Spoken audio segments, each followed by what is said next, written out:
Hi everybody, Dr. Debunk, and this is going to be part 6 of the series on what happened when the Martian germ invaded, all of our lives. Now, part 4 and 5 are a little messy. They kind of overlap and are redundant. If you just watched them, you'll see, because the original part 4, they took it down. So I tried to redo it, and I realized it was kind of off, but it's still good information. Looking back at part 5, I don't know how the stupid robot hasn't gone after that one. But we'll see. It's part of what I'm doing here, understanding what I can say and not say before their little idiotic robot comes after me. And that's fine. That's good too. So, part 6 in the timeline is where we're up to maybe midsummer 2021. And at this point, the Martian germ has mutated into a variation, and that variation was a lot weaker. It didn't cause as much inflammation. People were still getting hospitalized, but you had to be more compromised. People with respiratory problems, advanced age, diabetes, obesity.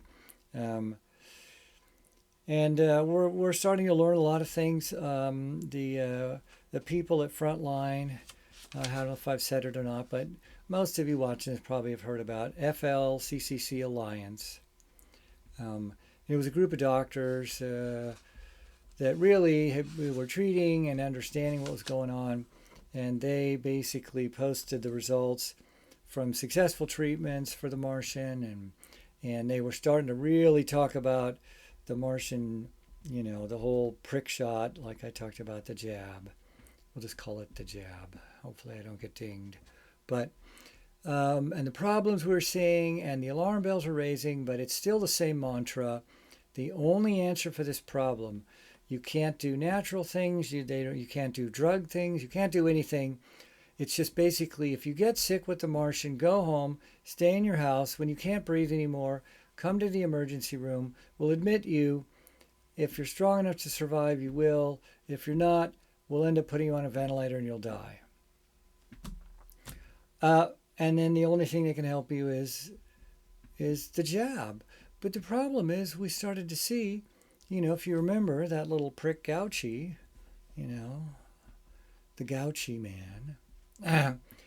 First he said, if you get the shot, you'll be fine. You won't get the Martian. But that didn't work because everybody got the Martian anyway. Because a jab can't prevent any of these infections from Martian-type germs. They only can help people that could become seriously ill, maybe not get seriously ill. And even that's in question now, that any of these jabs do that very well. But regardless, so after that, couldn't be said anymore because just as many people were getting round 2 of the Martian, whether they got the shot or not. And then they started saying, well, if you get the shot, you won't be hospitalized. But then that didn't work because the data showed that the same amount of people were being admitted for serious Martian illnesses as the ones that got the shot and ones that didn't get the shot. So it didn't matter whether you got the jab or not. It just didn't matter, And so this went on, and the same mantra, and they started lessening up restrictions. But that's another thing. For those of you who don't know, that it was only the extreme wacko states like California and New York and Washington and Oregon. The middle of the country was wide open. I had a patient that I've known for a long time. She's a lawyer, so she's not a liar or a stupid person. She shut down her practice for like 2 months. And in the middle of the first variation of the Martian, drove all the way through the middle of the country visiting friends and relatives. And all these states in the middle, they didn't close down at all. They didn't lock down. After the first month or two, they were like, this is dumb. And kids were in school. It was fine. They did social distancing and mask wearing, which is good, And everybody was fine. it was only the big states in the extreme, but it was endless bombarding of the media universally. So if you didn't have alternative sources to get news or information, it was the end of the world according to them. And so anyway, so we're like moving along, through the summer of 21, and it's getting better and better, less hospitalizations.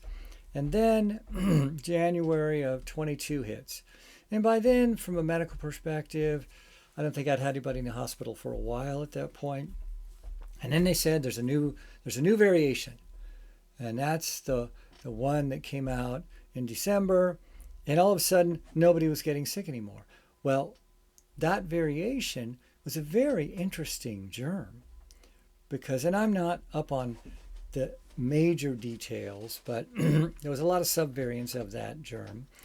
But what happened was it went from a moderate germ that could still put people in the hospital, but it went from very from moderately infectious and contagious to extremely contagious, but almost not hardly at all infectious.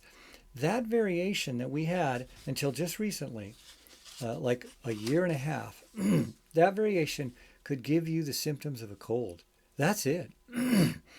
But it was very contagious. I mean, I had very reliable patients, historians, who would tell me they were 5 minutes in a room and the person wasn't even really coughing and they got sick from it, which we really have never seen before.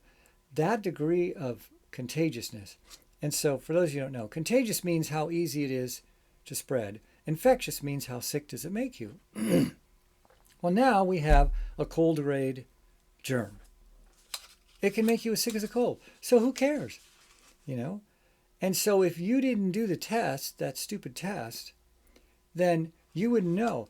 And I think that from January till June of 2022, the whole country got it.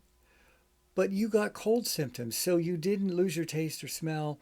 You didn't think about it. If you didn't get the dumb test, you wouldn't know you had it. You would say, I have a cold, and you're not really coughing, so you're not contagious.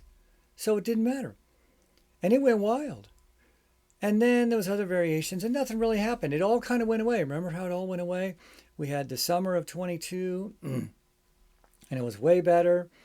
And then the fall wasn't that bad in the winter of 22. And then this year hit, and it was just more of the same. And there's other events that happened. It depended on who you were. They were stopping this thing of trying to fire people that wouldn't get the jab, and there's all this other stuff. But the main point is, as germs do, these kind of germs, they get weaker and weaker, and upper respiratory infections from these germs are predictable. They have different variations that have degrees of infectiousness and contagiousness that all run around the area, the symptoms of a cold or flu. And that's where we're at now. And that's where it'll always be. But more on that later. And so this whole year of 23 was just like it was gone. And you didn't hear much about it. And then 2 months ago, there's all this talk. Oh, there's a new variation coming. Oh, it's bad. They did the boogeyman thing again. My favorite thing that they do. The government creates a boogeyman, and they say someone else did it. And then they say, only we, the government, can protect you from the boogeyman. You're stupid. Even though I have almost the equivalent of 2 PhDs, I'm stupid and you're stupid. So if you're a garbage collector, don't think that they think I'm any better than you. They think we're all stupid. And so they start amping it up and people are freaking out. And I start seeing people every day with the germ. And that's what this whole last 2 months have been. I see 1 or 2 people a day that have a variation of the Martian, but they have a flu. And that's it. It's all you're going to get is the flu. Nobody's getting admitted to the hospital. If you can be admitted to the hospital for this germ, then you can be admitted for the flu because you're that messed up with emphysema and you're pushing an oxygen tank. You're half dead, soon to be all dead. And that's the only reason this can do anything to you. So that's the end of this video. My time's up. But I'll continue on a little bit with this topic. I'm Dr. Debunk.